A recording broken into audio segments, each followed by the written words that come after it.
magazine Actubuzz qui va s'articuler autour des trois principaux sujets, notamment l'Assemblée provinciale de Kinshasa qui a voté contre la suspension du ministre provincial de l'Intérieur pour la ville de Kinshasa, M. Doli Makambo. Pendant ce temps, les syndicats nationaux des médecins exigent la démission pure et simple de ces ministres impliqués, peut-être indirectement, dans l'affaire du meurtre du médecin de l'hôpital Vijana situé dans la commune de Lingwala. Son garde du corps a sauvagement assassiné ces médecins. On va essayer d'en parler au cours de cette émission. Puis on fera les points sur la répartition des postes au bureau des commissions pour l'opposition. Pas de consensus, place au vote. Les députés proches d'Ensemble pour le changement et ceux du MLC n'ont pas arrivé à dégager un consensus pour la répartition de ces postes. Puis on va chuter avec la question du porte-parole de l'opposition. Et pour en parler, nous avons le réel plaisir de recevoir pour vous l'honorable Ados Ndombasi, élu de la FUNA, mais aussi président sectionnaire pour les comptes de l'ECD FUNA. Honorable, bonjour et bienvenue. Mon cher frère. Voilà, avant de parler actualité, il y a une question qui me vient à l'esprit. Le mandat de Jean-Pierre Bemba à la tête de la MOUCA a pris fin, mais jusque-là, on n'a toujours pas assisté à la remise et reprise entre lui et son successeur. Qu'est-ce qui se passe? Dans les prochains jours, ils vont faire la remise et reprise. Ne vous inquiétez pas. D'accord, parlons actualité. L'Assemblée provinciale de Kinshasa a voté contre la suspension du ministre provincial Doli Makambo. Vous, comme député, vous, comme législateur, qu'est-ce que vous en pensez? Premièrement, j'aimerais dire que j'ai honte pour ce pays. J'ai honte. J'aimerais demander d'abord pardon, en fait, à toutes ces familles qui ont perdu des proches injustement, suite à certaines bavures policières, suite à l'indiscipline de certains policiers. Je tenais à présenter mes condoléances les plus sincères. Une pensée pieuse, bien sûr, pour toutes ces victimes qui nous ont quittés brusquement, brutalement. Et ce qui s'est passé, bien sûr, au niveau de l'Assemblée provinciale, je ne suis pas étonné. Nous avons dans ce pays, malheureusement, une justice à deux vitesses. Vous avez vu ce qui s'est passé quand c'était pour l'honorable Mike Mukebai, comment la justice a expédié son affaire pour une insulte. Pour une soi-disant insulte, l'honorable Mike Mukebai est privé de liberté à la prison de Makala, bien sûr. Pour une soi-disant insulte. Mais pour une mort, aujourd'hui, l'Assemblée provinciale de Kinshasa ose protéger un des leurs. Voilà ce qui se passe en République démocratique du Congo. Une justice à double vitesse. Pour certains cas. C'est une honte pour ce pays qui se dit démocratique. C'est une honte, bien sûr, pour la RDC qui, pour moi, devrait carrément enlever de son appellation le mot démocratique. Le 2 octobre, à Makala, 2 jeunes gens ont perdu la vie. Jordan Mwanga, de 14 ans, Adonai Tenda, de 17 ans, qui ont perdu la vie suite encore une fois de plus à une bavure policière. 2 patrouilles de policiers se sont affrontées dans la commune de Makala vers 17h, quand les enfants sortaient bien sûr de classe, et les balles perdues ont touché 2 enfants qui sont décédés, que nous avons enterrés le samedi 2 novembre. Le 29, nous avons encore eu un autre cas.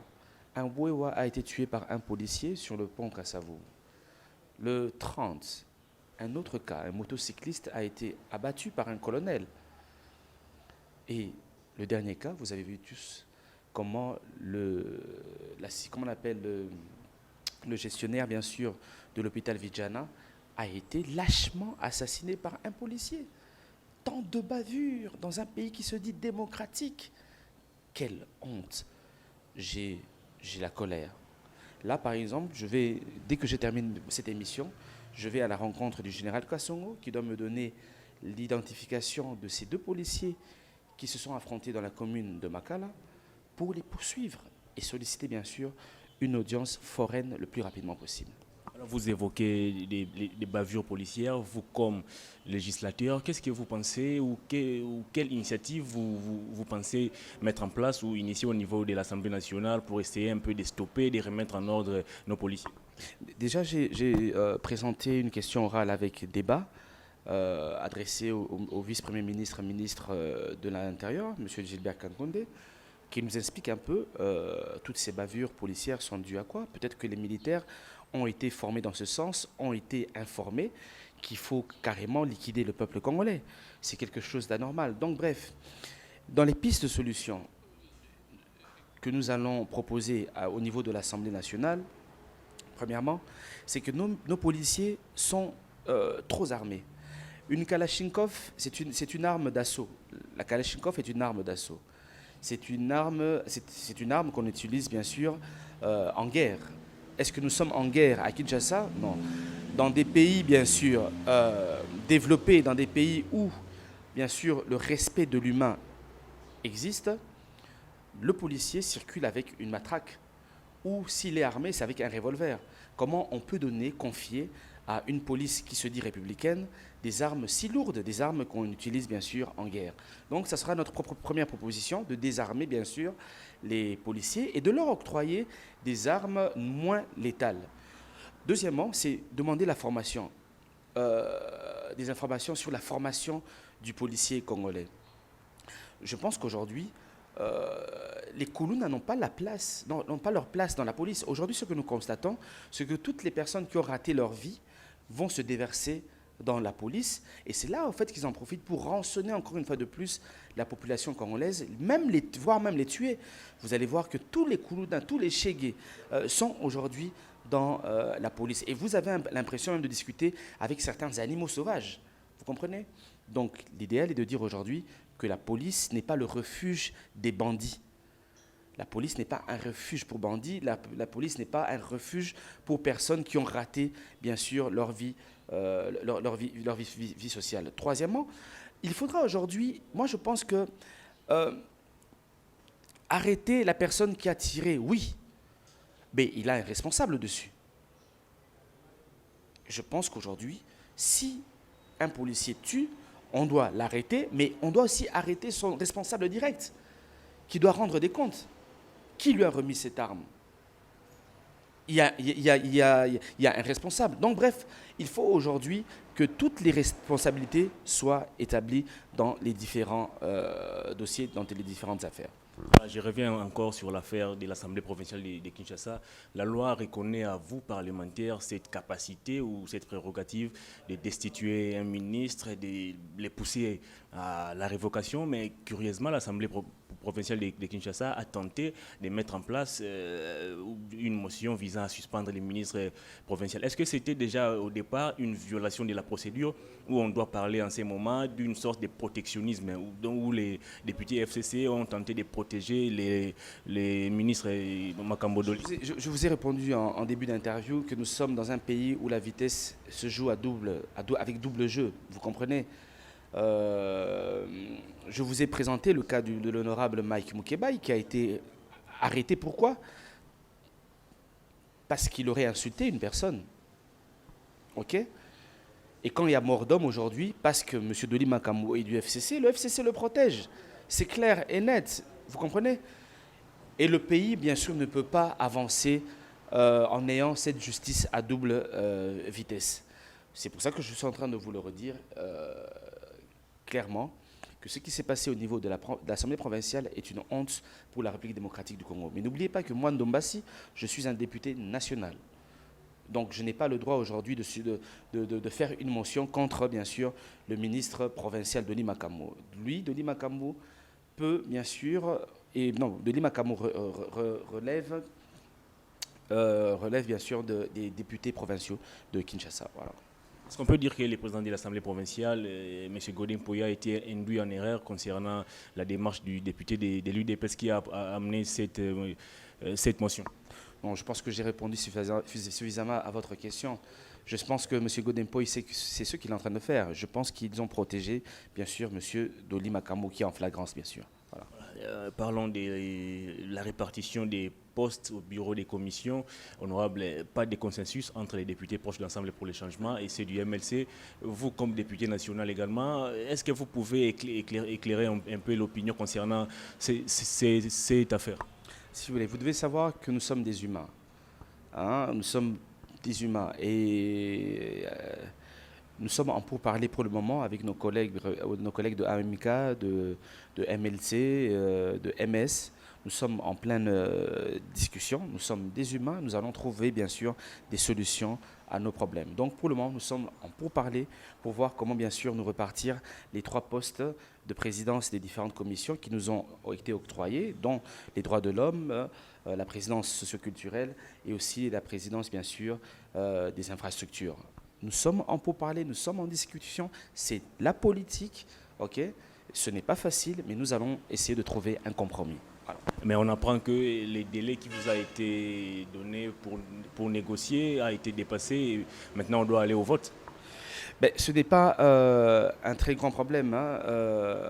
L'idéal aujourd'hui, c'est de trouver un compromis et que l'opposition puisse en sortir unie.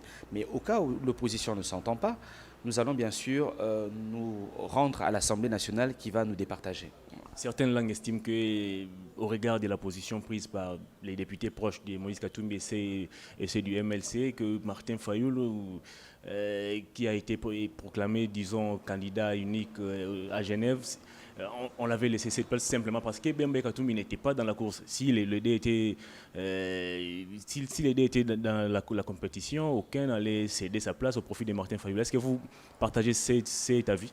Je n'ai pas très bien compris votre question. Veuillez la reformuler. Il y a des langues qui estiment que Bemba et Katumbi, qui se disputent les postes au niveau, disons, leurs députés, qui se disputent des postes au niveau de l'Assemblée nationale, et au regard du comportement affiché par ces 2 leaders, on peut dire qu'à Genève, ils ont laissé Martin Fayoulou prendre la place simplement parce qu'eux, ils n'étaient pas dans la course. S'il vous plaît, je pense que on va essayer peut-être d'éviter la polémique. Vous le savez tous qu'ils étaient à Genève, ils ont fait leur choix sur la présidence, sur le président bien sûr, Martin Fayoulou Madidi, qui a été bien sûr président, qui a été élu bien sûr en République démocratique du Congo avec plus de 62%. Il n'y a pas de polémique autour de ça. Donc question un peu d'évoluer. Parce que moi quand je fais des émissions, j'aime apporter un plus. Faisons un effort aujourd'hui de faire une politique qui pourra faire passer.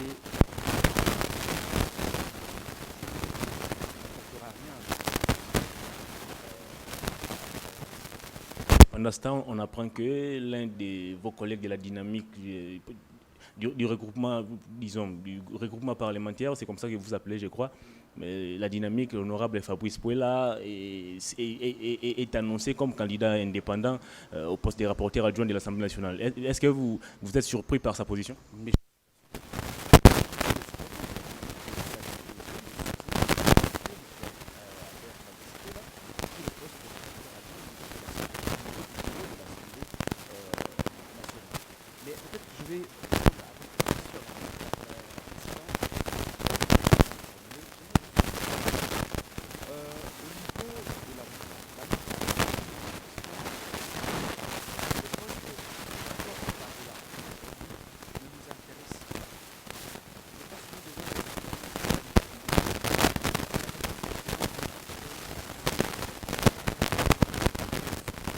La réalité dit autre chose. Nous constatons aujourd'hui qu'une autre personne, bien sûr, gère le pays. Mais nous, au niveau de la dynamique pour la vérité des urnes, donc qui sommes bien sûr dans la MOUCA, nous ne sommes pas intéressés par le porte-parole de l'opposition parce que pour nous, nous sommes en résistance. On nous a volé une victoire. La présidence nous appartenait. Elle nous appartient jusqu'à ce jour, la présidence de la République. Mais malheureusement, elle est gérée par une autre personne. Donc, ce serait une contradiction aujourd'hui d'aller encore solliciter, donc la MOUCA qui a gagné les élections présidentielles, aller encore solliciter le poste de porte-parole. Ça n'a aucun sens, ça n'a aucune logique. Donc, pour le moment, la MOUCA est dans une logique de résistance. Je ne dirais même pas opposition, mais je dirais vraiment de résistance. Voilà. Est-ce que la MOUCA n'est pas en voie de disparition? Vous avez Moïse Katumbi qui s'est affiché clairement qu'il est preneur pour les postes des porte-parole de l'opposition. Martin Fayoulou s'est dit dans la résistance. Est-ce que finalement, plutôt la MOUCA n'est pas en voie de disparition? Pour le moment, la MOUCA est indivisible.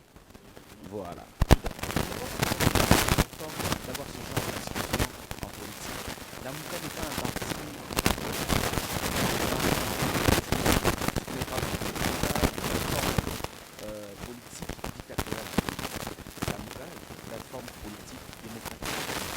a des échanges, où il y a des discussions, ça peut se passer comme tel.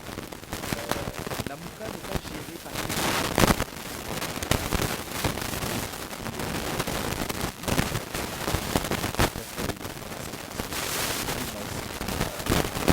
mais l'idéal, c'est que le peuple congolais puisse se retrouver derrière une idée, bien sûr, unique de la MOUCA, qui a pour objectif d'améliorer les conditions de vie des Congolais.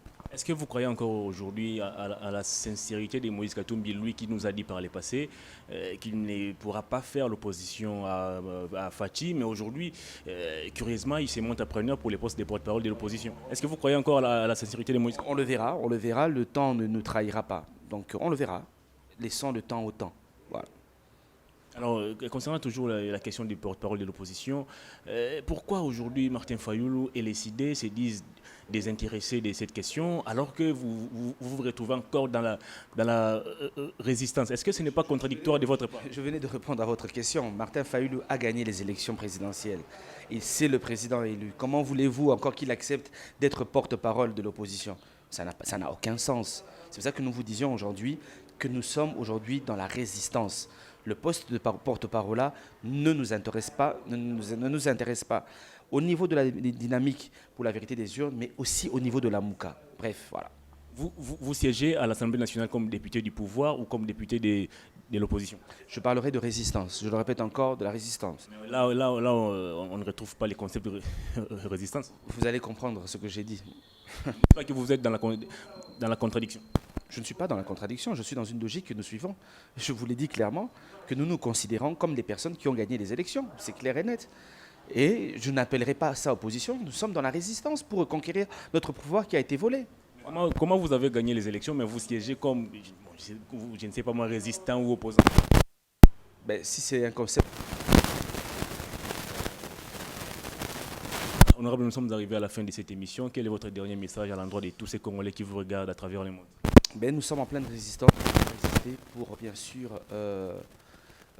récupérer ce pouvoir qui nous a été volé malheureusement, injustement. Aujourd'hui, notre souhait à nous au niveau de la MOUCA, c'est de pouvoir améliorer les conditions de vie de chaque Congolais. Vous remarquez ce qui se passe aujourd'hui, l'insécurité est accrue en République démocratique du Congo, des tueries tous les jours, en plein Kinshasa, en plein capitale, siège des institutions. Imaginez-vous ce qui se passe à l'intérieur du pays. Je suis sûr que c'est un scandale. Nous allons nous battre, bien sûr, pour libérer le peuple congolais. Voilà. Honorable, merci de votre disponibilité. Merci beaucoup, mon frère. Fin de cette émission, mesdames et messieurs. Nous avons reçu pour vous l'honorable Ados Ndombasi, avec qui nous avons passé en revue l'actualité en République démocratique du Congo. Si vous avez aimé cette émission, dites un grand merci à Jacob qui était derrière la caméra pour vous proposer ces belles images. Mais aussi, je profite pour saluer Jordani Antonica, pour Milson et pour Mimputu depuis le Brésil. Mesdames et messieurs, abonnez-vous très massivement, partagez nos vidéos, continuez de vous abonner comme je le disais et au revoir, à très bientôt.